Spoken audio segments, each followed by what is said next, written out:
디모데에게 주어진 첫 번째 명령을 지난주에 저희가 함께 나누었습니다.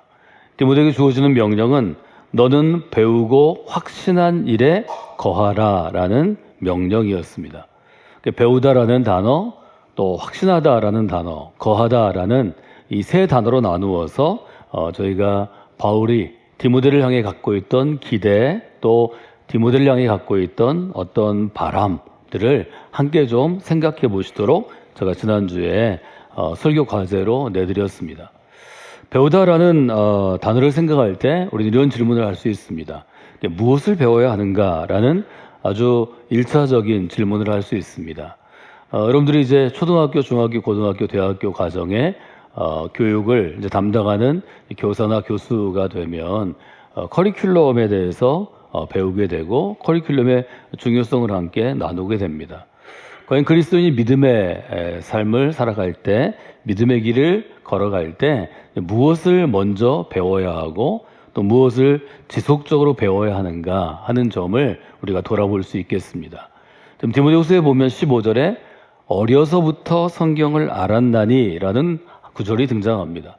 말하자면 디모데는 어린 시절부터 유대인들에게 전해졌던 우리가 타낙이라고 부르는 토라의 부분, 창세기부터 시작하는 5권의 책들, 또 우리가 이사야, 예레미야로 아는 예언자들의 책, 느비임이라고 하는 예언서들, 또 전기예언서, 후기예언서로 이어지는 우리는 역사서로 많이 기억하지만 예언서들, 그리고 시편이나 전도서와 같은 케투빔이라고 부르는 거룩한 문서들, 이 세 부분으로 이어진 우리가 지금 갖고 있는 구약의 내용들을 이미 디모데는 어릴 때부터 알고 배웠다는 것을 저희들이 보게 됩니다.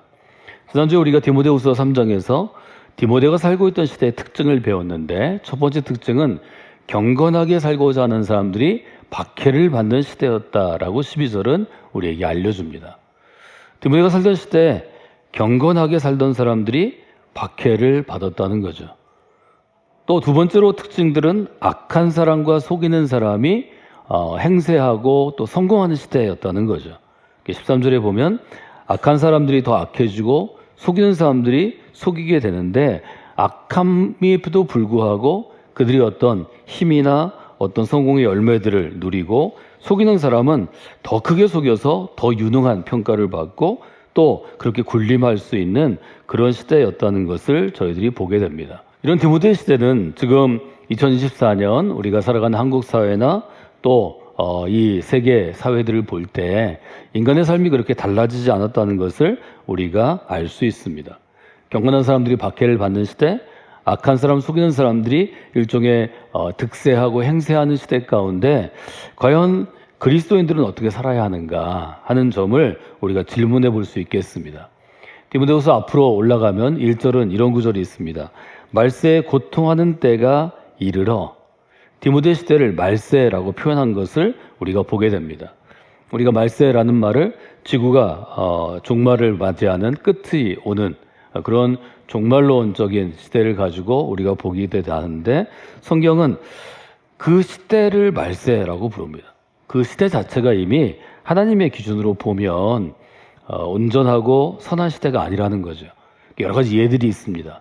사람이 자기를 자랑합니다. 돈을 사랑합니다. 또 스스로 교만하여 자기를 드러냅니다.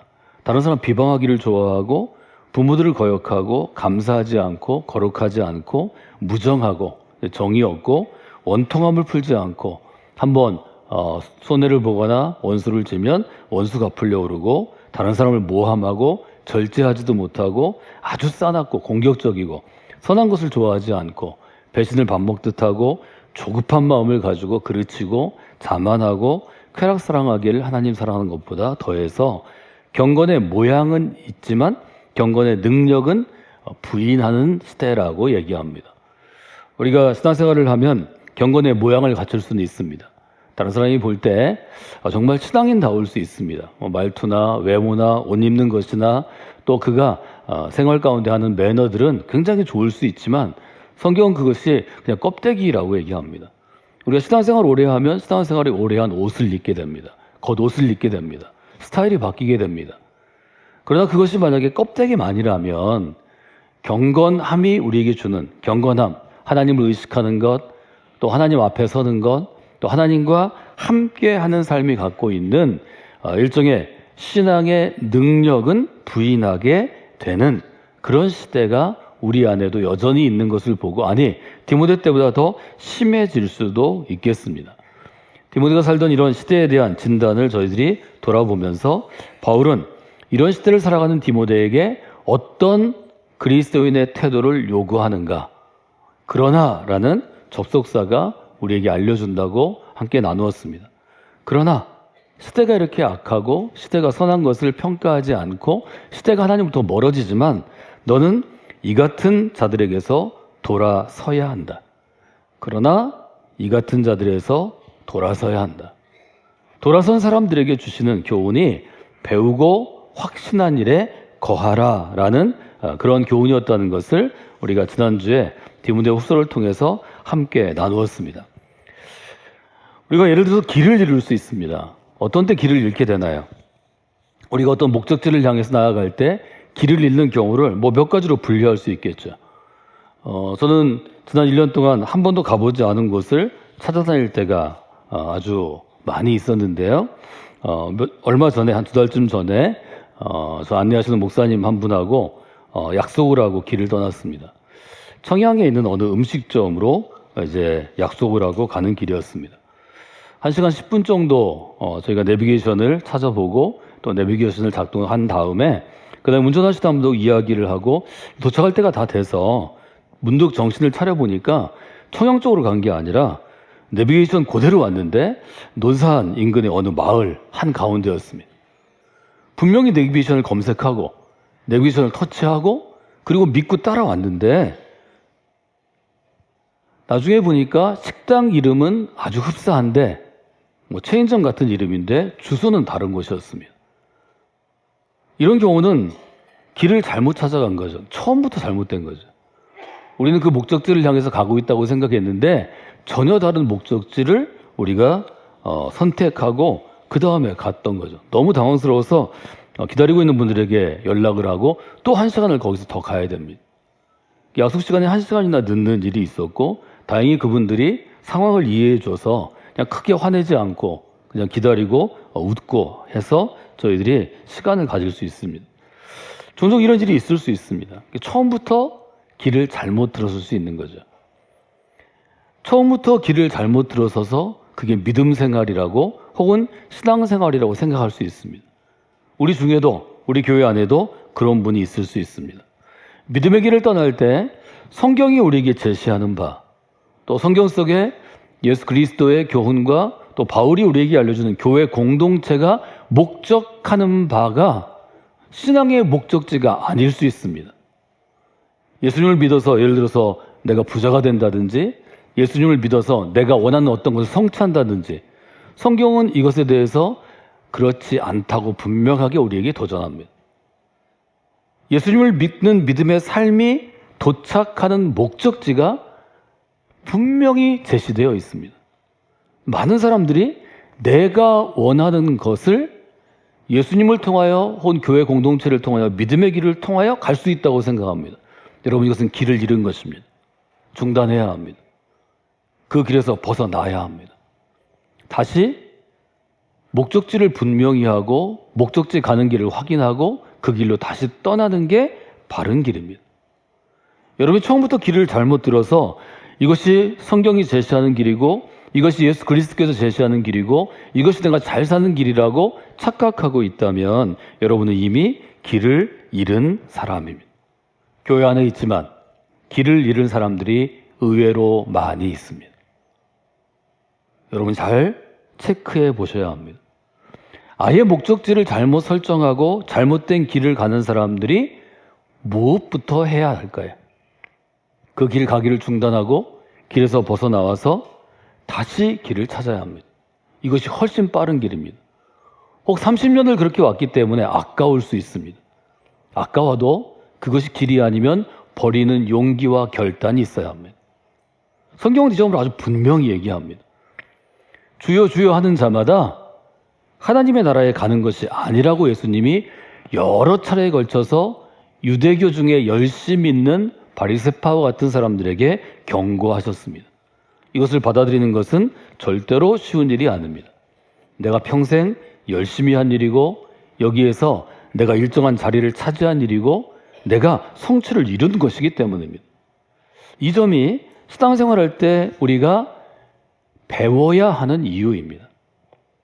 여기서 배운다는 시제 자체는 일종의 과거로부터 반복돼서 현재까지 오고 앞으로도 진행된다는 시제의 특징을 갖고 있습니다.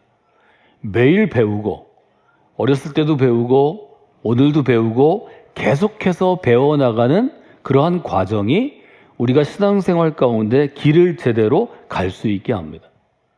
두 번째 그룹은 이런 그룹을 생각할 수 있겠죠. 처음에는 길을 잘 찾아서 길을 잘 찾았고 길을 인도해 주는 분도 아주 정확하고 바른 분이고 또 공동체도 교회 공동체도 잘 만나서 길을 잘 가다가 도중에 어떤 이유로 길에서 벗어날 수 있습니다. 여러분 이런 경험들이 다 있으시죠?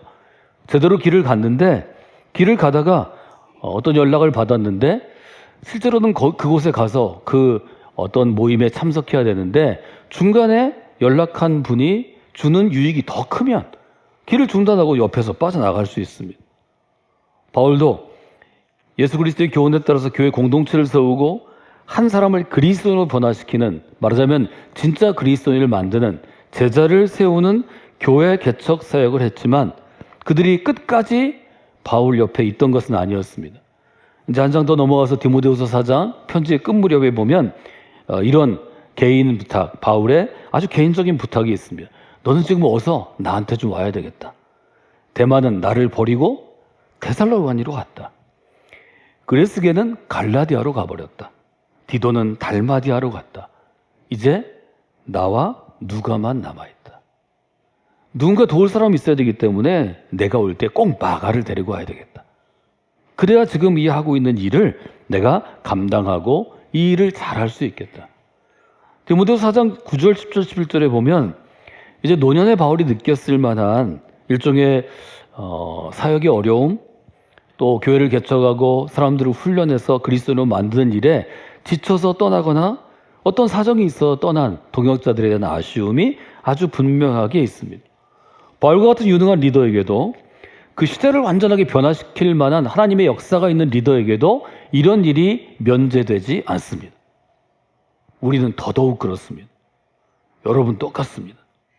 저희도 교회를 개척하고 나서 지금 45년째, 말하자면 50년을 향해 가기 때문에 처음 교회를 개척했던 분들이 몇 분 나누고 계시지 않습니다. 저와 함께 젊음을 나누고 30대, 40대, 50대 함께 인생의 길에서 믿음의 길에서 함께 교회를 여기까지 섬기고 이끌어왔던 그룹들도 10년 단위로 보면 많은 분들이 다 자기 갈 길로 갔습니다. 믿음의 길을 끝까지 걸어가는 것이 절대로 쉬운 길이 아닙니다. 믿음의 길을 끝까지 걸어가는 것이 쉬운 길이라면 우리가 이렇게 매주 모여서 예배할까요? 이토록 자주 모여서 우리가 훈련하고 자주 모여서 사역할까요? 그냥 좀 가다가 쉬었다가 가도 쉬운 길이라면 결국 끝에 가면 다 만나게 될 것입니다.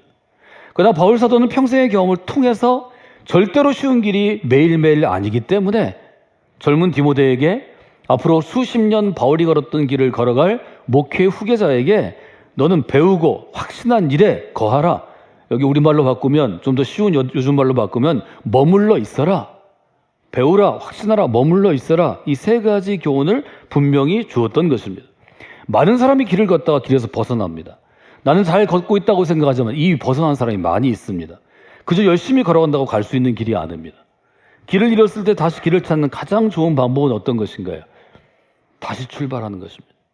잘못된 길에서 벗어나서 떠나기를 시작하는 출발점으로 다시 가는 것입니다. 이것이 훨씬 더 빠른 길입니다. 라틴어를 번역해서 back to basic 이란 말을 어떤 곳에서 국가, 기업, 학교, 교회, 개인의 삶 쓴 지가 한 10여 년 되었습니다. 출발점으로 다시 돌아가는 것입니다. 하나님께서 교회 공동체 또 교회 공동체를 이루는 사람들, 성도들 그리고 교회 공동체의 기준이 되는 성경을 주신 이유가 바로 여기에 있습니다. 우리가 함께 모이는 이유가 여기에 있는 것입니다. 배우다라는 단어는 학습하다, 배우다라는 기본적인 뜻을 갖고 있습니다. 여기 쓰여있는 시제는 어려서부터 또 매일 혹은 계속해서 배우고 배운 것 안에 머물러 있는 것, 즉 계속해서 배움의 길 위에 있는 것을 의미합니다. 배우다라는 말을 쓰면 저도 거부감이 많습니다. 1980년대, 90년대 한국 교회가 부흥하고 한국 교회가 교인들의 훈련에 눈을 뜨고 교인들의 영적인 성장, 내적인 성장에 눈을 뜨면서 저희는 초등학교도 지겹고 중학교도 지겹고 고등학교도 지겹고 대학교도 하시기엔 더욱 지겨운데 교회에 오니까 수많은 학교들이 있습니다. 결혼하는 청년들을 향해서 결혼 예비학교, 결혼하면 신혼 부부학교, 들어오면 성역 공부 초급반, 중급반, 고급반, 이것도 모자라면 초급반에 1, 2, 3, 중급반에 1, 2, 3, 고급반에 1, 2, 3, 수많은 학교들을 30년 동안 저도 만들고 해왔습니다. 이게 스쿨 사역이라고 부르는데요. 뭐 세미나나 컨퍼런스는 그래도 조금 단기적으로 보이지만 학교란 말은 정말 어렵습니다. 그래서 우리 모두가 졸업장을 딱 따면 배우는 걸 끝내는 경향이 있습니다. 군대를 갔다 오지 않으면 22, 23세 대학을 졸업합니다. 군대를 갔다 오면 25, 6세 대학을 졸업합니다. 고등학교를 졸업하는 19살이나 대학을 졸업한 20대 초중반에 한국 사람 모두는 배우는 게 지겨워서 배움 끝 이렇게 생각하는 것 같습니다. 그런 분들이 교회에 오면 배우라는 권면을 받으니 얼마나 싫을까요? 여러분 싫으시죠? 저도 싫습니다. 그럼에도 불구하고 성경은 왜 배우라라는 단어를 포기하지 않을까요? 진리라는 말에는 배움이라는 뜻이 있습니다. 그것은 인간은 배움의 과정을 통해서 자라나기 때문입니다. 그러니까 이 배움은 우리가 어떤 시험을 치르기 위한 것이나 사지선다, 오지선다를 끝까지 찍는 것이나 320점 혹은 340점을 두고 경쟁하는 게 아닙니다. 이 배움은 등수를 매기지 않습니다. 이 배움은 합격과 불합격을 가리지 않습니다. 하나님이 우리에게 주시는 믿음의 길은 배움의 과정 가운데 있지만 이것은 합격, 불합격을 가리기 위한 것이 아닙니다. 하나님의 기준으로 우리는 합격한 분들입니다. 여러분, 믿음 안에 있으면 떨어질까 봐 불안해하지 마십시오. 15절은 성경에 대해서 아주 중요한 정보를 우리에게 줍니다. 성경은 너로 하여금 그리스도 안에 있는 믿음으로 말미암아 구원에 이르는 지혜가 있게 하느니라. 지난주도 제가 잠깐 말씀드렸지만 제 인생의 스토리 가운데는 수많은 고비들이 있었습니다. 제가 예수님을 쉽게 믿은 게 아닙니다. 저는 10대 이미 제 평생을 하나님의 사역 가운데 드리겠다고 여러 번 결단했습니다. 제가 감리교회 안에서 안수받은 목사로 사역을 하느냐 아니면 다른 직업을 가지고 제가 모든 일주일에 7일간을 목회하는 것은 아니지만 평신도처럼 그러한 저희가 사역자가 되느냐 뭐 이런 갈릴길만 있었습니다. 제가 신학대학교에 늦게 들어간 이유가 있는데요. 제게 많은 친구들이 또 많은 제 주변의 사람들이 구원이 무엇이냐고 저에게 물어봤어요. 제가 27살 어느 날이 될 때까지는 구원에 대해서 지금 제가 여러분한테 명확하게 설교하는 것처럼 1분, 2분, 3분 혹은 5분, 10분 안에 제가 이해할 수 있는 선명한 단어로 제가 이미 잘 알고 있는 저의 깨달음으로 구원을 잘 설명하지 못했습니다. 1980년대 당시에 있었던 CCC를 비롯한 여러 선교단체의 성경 공부 제가 교재로 다 공부했습니다. 제자훈련도 받았습니다. 수백 권의 책도 제가 읽었습니다. 신학교 가기 전에 목회자가 되기 위해서 읽어야 하는 책도 읽었지만 제 말로 구원을 설명하는 게 쉬운 게 아니었습니다. 그래서 저는 그때까지 답하지 못해서 신학대학에 가지 않았습니다. 또 하나는 제가 복음을 잘 설명하지 못했습니다. 제 많은 친구들이 너는 정말 그리스도인으로 교회 생활에 열심이고 아버지도 목사님이고 복음이 뭐야? 간단하게 설명할 수 있는 것을 설명할 수 없었습니다. 이 두 가지가 제게 너무 어려웠습니다. 여러분, 배우는 과정 가운데 하나님이 우리에게 주시는 좋은 선물이 확신입니다. 두 번째 단어, 확신하다입니다. 여러분, 구원의 확신이 부족하다고 생각하는 분은 아직 배움이 연결지 않았습니다. 성숙하지 않았습니다. 믿음을 배워가는 과정, 첫 단계로 성경을 통해서 배워가는 과정을 통해서 믿음을 주시면 하나님이 도와주시면 하나님이 역사하시면 성령이 역사하시면 구원에 이르는 지혜를 얻게 됩니다. 이것은 간단한 문제가 아닙니다. 제가 한 지성인이라고 자부하는 한 미국인 이야기를 해드렸으면 좋겠습니다. 이분은 지성인이고 나중에는 언론인이 되었고 굉장히 미국에서 성공한 엘리트인데 친한 친구가 있었습니다. 근데 아주 친한 친구가 다른 건 다 좋은데 바보스러운 일이 있었습니다. 예수님을 너무 잘 믿는 것이었습니다. 그리스도인이었습니다. 과학 문명이 발달한 이성의 시대 가운데 고리타분하게 종교 생활을 하고 있는 친구를 구하기 위해서 이분이 친구를 설득하기 위해서 기독교나 성경에 반박하는 책을 쓰기로 마음먹었습니다. 책을 쓰려니까 성경을 알아야 돼서 다른 참고서적보다 먼저 성경을 손에 잡고 성경을 읽기 시작했습니다. 성경을 좀 정리해 보았습니다. 그리고 조목조목 반론을 쓰기 시작했습니다. 그러다가 성경이 증언하는 하나님이 그의 마음을 움직이기 시작했습니다. 그는 성경을 부정하는 책을 챕터 1, 챕터 2, 1장, 2장 쓰다가 그만 중단하게 되었습니다. 결국 일정한 시간이 지난 다음에 그는 그리스도에 대해서 알게 되었습니다. 나 인생을 구하실 구원자가 되신다고, 구세주가 되신다고 그는 받아들이게 되었습니다. 그리스도 앞에 무릎을 꿇는 영혼이 되었습니다. 십자가의 의미를 깨닫게 되었습니다. 예수님을 사랑하게 되었습니다. 그는 성경을 또 기독교의 신앙을 반박하는 책 쓰기를 중단했습니다. 시간이 지나고 그는 내 인생의 새로운 길을 열어주신 그리스도에 대해서 글을 쓰기로 마음먹습니다. 그리고 그렇게 쓰여진 그의 결과물이 우리에게 영화로 익숙해진 배너라는 책입니다. 루 윌리스라는 분의 이야기입니다. 여러분, 인생의 스토리가 쓰여지는 것은 쉽게 쓰여지는 게 아닙니다. 그저 예수 믿는 부모 밑에서 태어나고 좋은 교회 다니고 좋은 목사님이나 성도들을 만나고 이런 사람은 세상에 한 명도 없습니다. 쉽게 산 사람은 스토리를 쓰지 못합니다. 한 사람의 마음을 움직이는 어떤 스토리는 누군가에게 마음의 감동을 주거나 내 사상을 전하는 게 아니고 살아있는 하나님을 전하는 믿음의 스토리는 수많은 고통과 갈등과 고민과 희생 속에 쓰여지는 것입니다. 누군가는 죽다 살아날 수도 있습니다. 누군가는 사랑하는 자녀를 잃을 수도 있습니다. 누군가는 직장에서 해고될 수도 있습니다. 누군가는 사업이 여러 번 망할 수도 있습니다. 누군가는 인생의 길이 계속해서 막힐 수도 있습니다. 그때 생각한 신앙의 배움이 스토리를 이어가게 합니다. 여러분, 성경은 어떤 책입니까?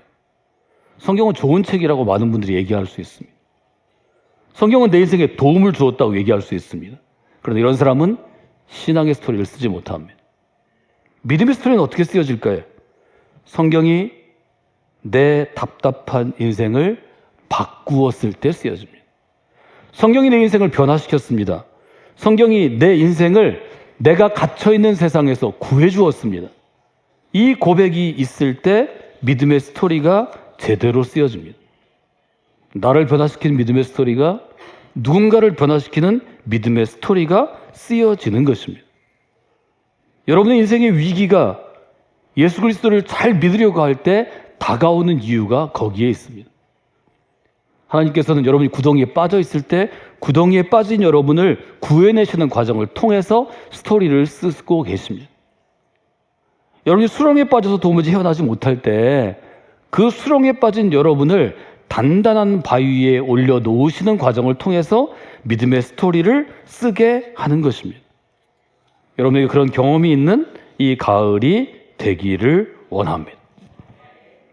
제가 어릴 때 몸이 너무 약하고 학교를 또 일찍 들어가서 저는 초등학교부터 다니는 게 너무 힘들었습니다.